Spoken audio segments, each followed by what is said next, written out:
Salam alaikum tout le monde, j'espère que vous allez bien, que vous avez passé une bonne journée. Moi, alhamdoulilah, ça va mieux. J'ai passé 48 heures, 48 heures, ouais, très très longues. Mais alhamdoulilah, ça va mieux. Je suis en train de lire tous vos messages et je vous avoue que je suis choqué, surpris, je flippe, je commence à flipper. Mais pour être complètement honnête avec vous, j'ai un peu du mal encore à croire à tout ça, même avec tout ce que j'ai vu. Euh, je suis sceptique dans le sens où, pour moi, j'y suis allé avec aucune intention. J'avais pas l'intention de faire quelque chose ou quoi. Et au contraire, je me disais, Allah, Rabbi, il sait ce qu'on a dans les cœurs, il connaît nos intentions. Donc, il verra bien que j'y vais dans un but professionnel et que en aucun cas, je souhaite ou je veux faire quoi que ce soit ou je cherche. Ça a coupé, je disais en aucun cas, j'y allais dans l'intention de faire du shirk de l'association. Si je dois demander quelque chose, je le demande à Dieu et personne d'autre. C'était vraiment, encore une fois, professionnel. Ensuite, il y a beaucoup de personnes qui me disent, j'espère que t'es pas allé jusqu'à la fin du rite ou je sais pas quoi. Bah, comme je vous l'ai expliqué, non, la chèvre, j'ai tout arrêté. La chèvre n'a pas été tuée. Ni moi je l'ai tuée, ni eux ils l'ont tuée. Je les ai pas les laissés faire. Maintenant, c'est vrai qu'il m'arrive pas mal de petites galères depuis que je suis rentré, dont mes embrouilles avec Noémie qui sont très. Enfin, c'est pas commun, quoi. Quelques galères dans le travail aussi. J'ai des comptes enfin, j'ai eu quelques galères, vraiment. Même un petit peu, même financières. Enfin, je vous dis tout. Euh, ce mois, je sais pas ce qui se passe, mais il commence à. Enfin, ça commence à faire beaucoup, quoi. Il y a beaucoup de gens qui m'ont dit, ouais, tu es allé comme ça, tu t'es pas protégé, etc. Bah, un minimum quand même. On m'avait donné pas mal de conseils, dont par exemple sortir toujours modé, c'est-à-dire toujours propre, avec mes ablutions, faire en sorte de toujours les avoir.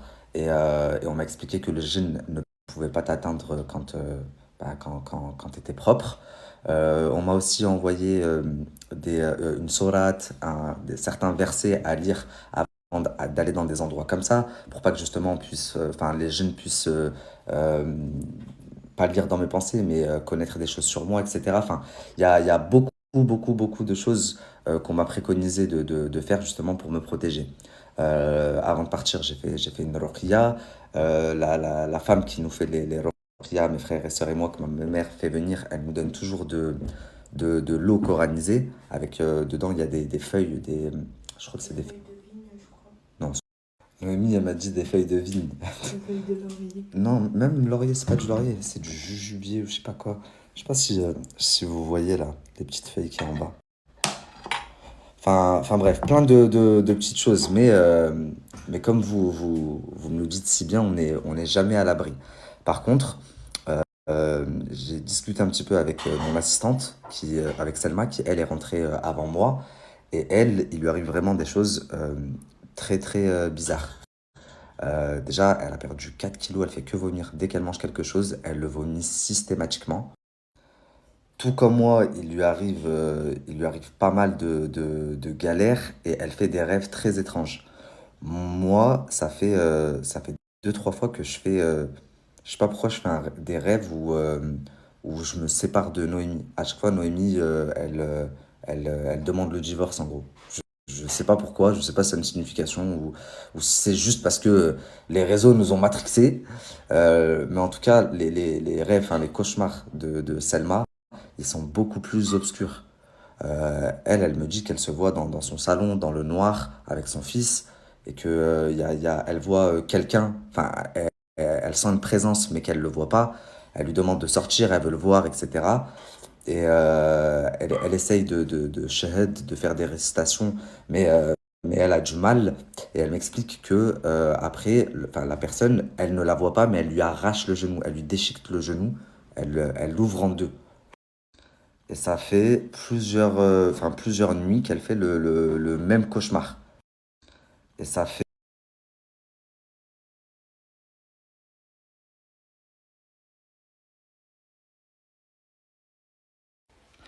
la famille, je vais vous mettre une vidéo, je vous la traduis après pour ceux qui comprennent pas.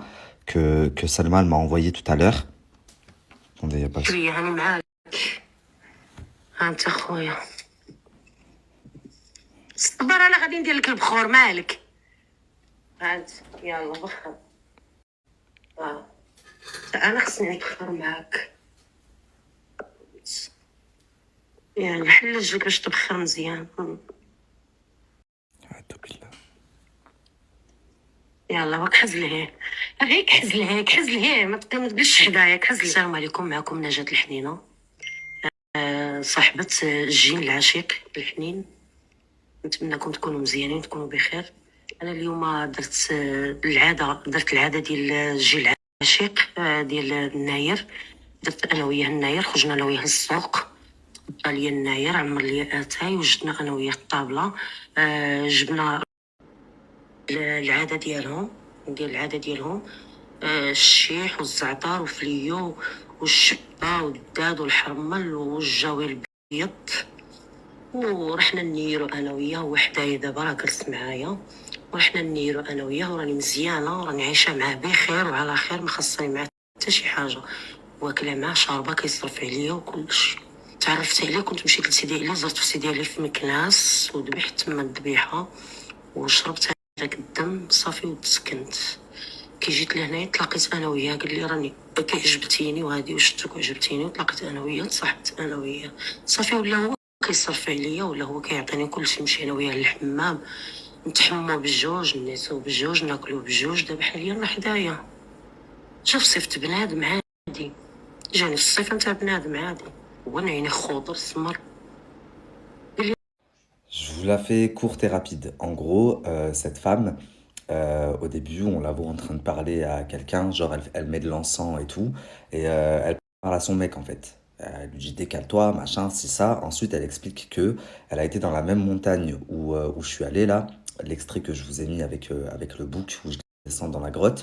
Elle dit qu'elle a acheté pareil un bouc, une chèvre, que elle a égorgé et qu'elle a bu son sang. Et que en rentrant chez elle, ben, du coup, un djinn lui est apparu, il lui a dit qu'il lui plaisait, etc., et qu'il voulait être avec elle, et elle, elle a accepté. Et elle dit que depuis, ils vivent ensemble, qu'ils vivent très bien, qu'il pourvoit à tous ses besoins, ils vont au marché, elle fait ses courses, enfin, il lui laisse de l'argent, etc., etc. Et la famille, là, du coup, bah, mon assistante, elle passe ses journées à regarder des trucs comme ça, etc.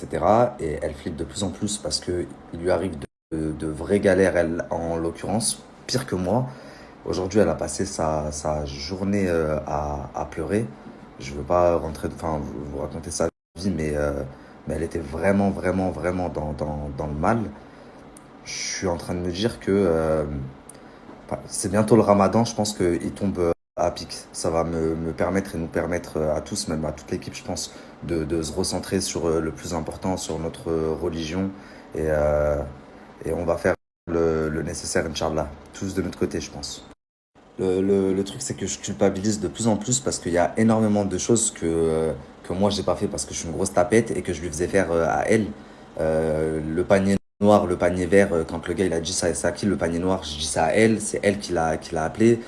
Quand on est rentré pareil dans l'île aux sorcières, là, quand la femme elle a voulu mettre le henna, je lui ai dit à elle de tendre sa main. Euh, la source, il y avait que des femmes qui pouvaient y aller, je pouvais pas y aller, donc je l'ai envoyé elle pour filmer. Enfin, il y a plein de trucs comme ça et je suis en train de culpabiliser de plus en plus. Oh là, je sais pas, j'ai pété un câble. Oh là, je sais pas, j'ai pété.